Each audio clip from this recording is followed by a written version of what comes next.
Il est 13h sur Al-Oula, bienvenue dans ce journal et au sommaire de cette édition. En ce premier jour du mois de Ramadan, nous nous intéressons à l'observation du croissant lunaire, une pratique qui sert à déterminer le début de ce mois béni de l'Hégire. Le royaume est fort d'une grande expertise dans le domaine, nous le verrons avec les experts en la matière. La pluie a fait son grand retour, des conditions humides qui n'ont pas tardé à impacter l'état des sols. À Al-Haouz, les cultures printanières retrouvent des couleurs. Les légumes de saison mûrissent. Aujourd'hui, l'espoir en une bonne campagne agricole est permis.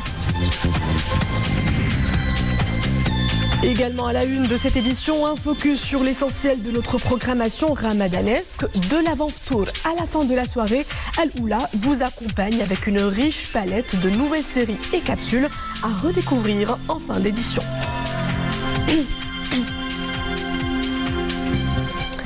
Bonjour, d'abord ce rappel de l'entretien téléphonique jeudi dernier de Sa Majesté le roi Mohamed VI avec le président du gouvernement espagnol Pedro Sánchez.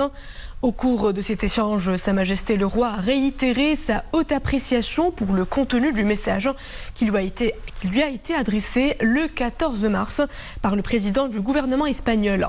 Une lettre conforme à l'esprit du discours de Sa Majesté le Roi Mohamed VI du 20 août 2021 et qui répond à l'appel de Sa Majesté le Roi à inaugurer une étape inédite dans les relations entre les deux pays, conclut le communiqué du cabinet royal. Sa Majesté le roi Mohamed VI est également entretenu au téléphone avec le président de la Fédération royale marocaine de football, Fouzi El Qja, l'entraîneur de l'équipe nationale Vahid Halilovic et le capitaine Ghanem Saïs à l'issue du match qui a opposé mardi dernier la sélection nationale de football à son homologue de la République démocratique du Congo. Le souverain a exprimé ses sincères félicitations aux membres de l'équipe nationale pour la qualification au Mondial 2022. C'est pour vous et pour mon président, pour le joueur, pour tout le monde. On est tous heureux. Merci beaucoup, votre majesté. Je vous passe au capitaine. Merci beaucoup, merci beaucoup. Son observation est massivement suivie par les fidèles. L'apparition du croissant lunaire est révélatrice du premier jour du mois béni de Ramadan. L'expérience marocaine en la matière jouit d'une crédibilité mondiale. Une haute précision, fruit de l'expertise des scientifiques du comité du ministère des Habous et des Affaires islamiques. C'est un reportage de Samira Sban, Amin Cherkabi, le récit est d'Iman Abou. En réunion, la commission centrale de l'observation du croissant lunaire relevant du ministère des Habous et des Affaires islamiques. Après le coucher du soleil, les appels se succèdent des différentes délégations du ministère pour la confirmation ou non de l'avènement du mois sacré. Le tout premier appel provient de la région de l'Oriental, la première région où le soleil se couche. Résultat des courses, l'observation du croissant lunaire n'est pas confirmée.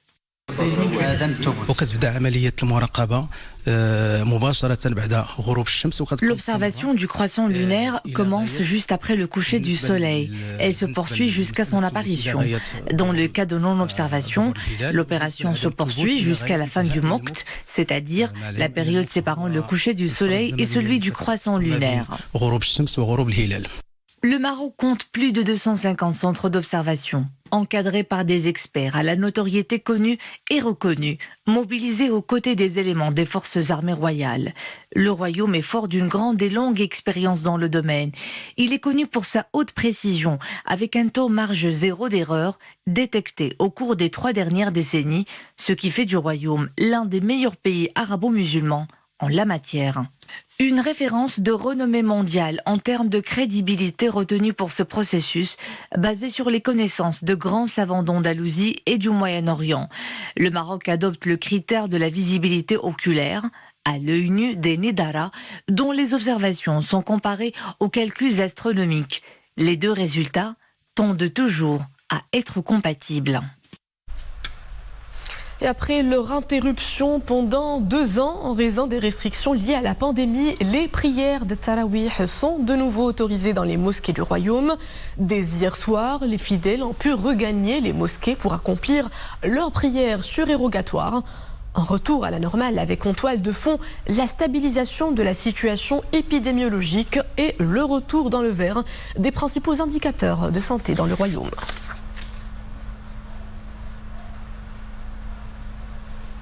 Bien que tardives, les dernières pluies font renaître l'espoir d'une bonne saison chez les agriculteurs. Dans la région de Marrakech-Safi, l'impact des récentes pluies se fait généreusement sentir sur les cultures printanières.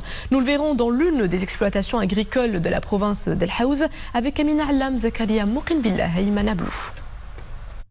Nous sommes dans la région des Tourir où les pluies se font rares. L'irrigation est appelée à la rescousse. C'est le cas de cette exploitation agricole où la récolte de l'oignon côtoie d'autres cultures maraîchères. Mais pour les cultures printanières, le travail de la terre commence à peine. Confortés par les récentes pluies, les agriculteurs se retroussent les manches.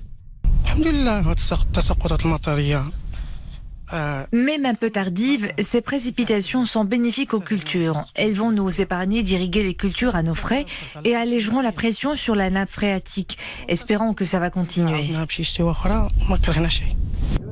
Le volume des précipitations enregistrées durant le mois dernier représente une hausse de 52% par rapport à la campagne précédente et 46% par rapport à la moyenne des 30 dernières années.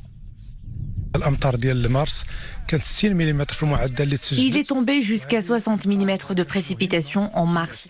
Ces pluies font renaître l'espoir des agriculteurs. Les légumes d'hiver sont très consommés au niveau national. 5400 hectares ont été cultivés cette année. Nous en sommes à la phase de récolte.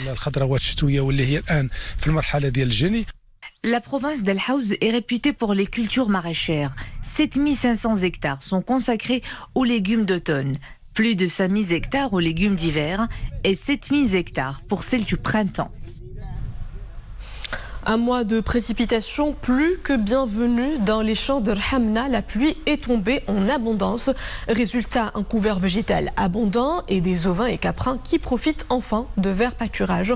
Des conditions météo rassurantes pour les éleveurs, sûrs de ne plus recourir à l'approvisionnement en fourrage. Reportage de Boubkar Benrabret et Omar Jleidi. Avec près de 98 mm de pluie enregistrés durant cette campagne agricole, et malgré le retard, l'espoir renaît chez les agriculteurs et les éleveurs de la région de Rhamna. Les différents pâturages retrouvent des couleurs. La campagne agricole a pu être sauvée grâce aux dernières précipitations de ce mois de mars. L'herbe a poussé et nous aurons moins de dépenses à faire pour nourrir nos bêtes. Et la viande sera de très bonne qualité. Les éleveurs d'ovins et de caprins retrouvent donc le sourire. L'Association nationale des éleveurs ovins et caprins apporte également son soutien aux jeunes éleveurs. L'herbe a abondamment poussé et les éleveurs n'auront plus à acheter autant de nourriture pour leurs bêtes. Cela fait des frais en moins. Ces dernières précipitations ont redonné des couleurs aux différents pâturages de la région. Cela sera très bénéfique pour les éleveurs d'ovins et de caprins. L'élevage ovin est une des activités principales de la région de Rhamna. La province compte quelques 760 000 têtes, notamment les ovins, et près de 83 000 caprins.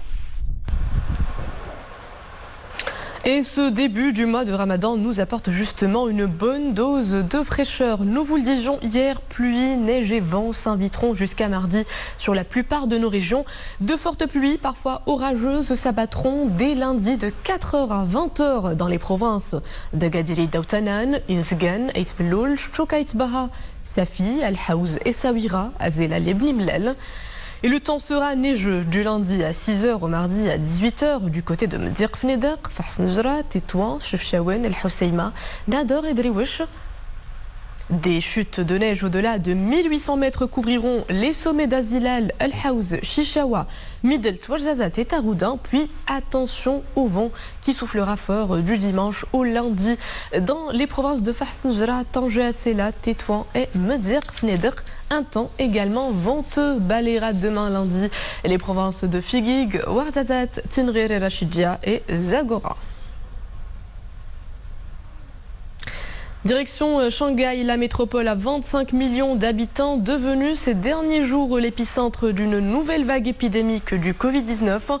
Hier, Shanghai a signalé 438 cas confirmés transmis localement et plus de 7000 porteurs asymptomatiques. Le gouvernement chinois appelle à intensifier les efforts pour freiner rapidement l'envolée des infections. Les opérations de dépistage s'accélèrent. La ville fait face à un strict confinement en 2 phases pour isoler les infections et contrôler la propagation du virus.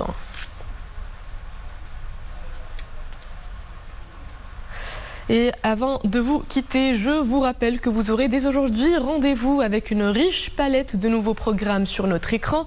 Pour ce mois de Ramadan, Al-Oula vous a concocté une belle grille de capsules santé et culinaires, de séries et de téléfilms.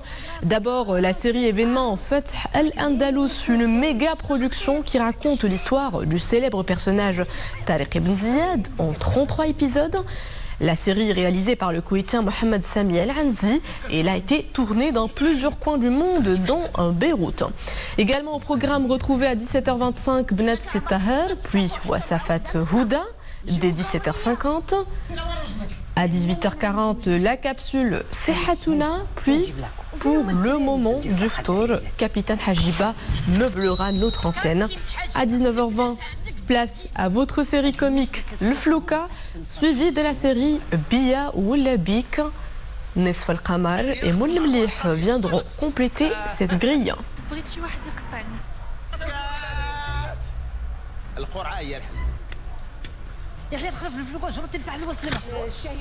Et voilà, c'est la fin de cette édition. Merci à vous de l'avoir suivi. L'info est de retour à 15h30 avec le journal Ad-Dahira. Très belle suite des programmes sur Al-Oula.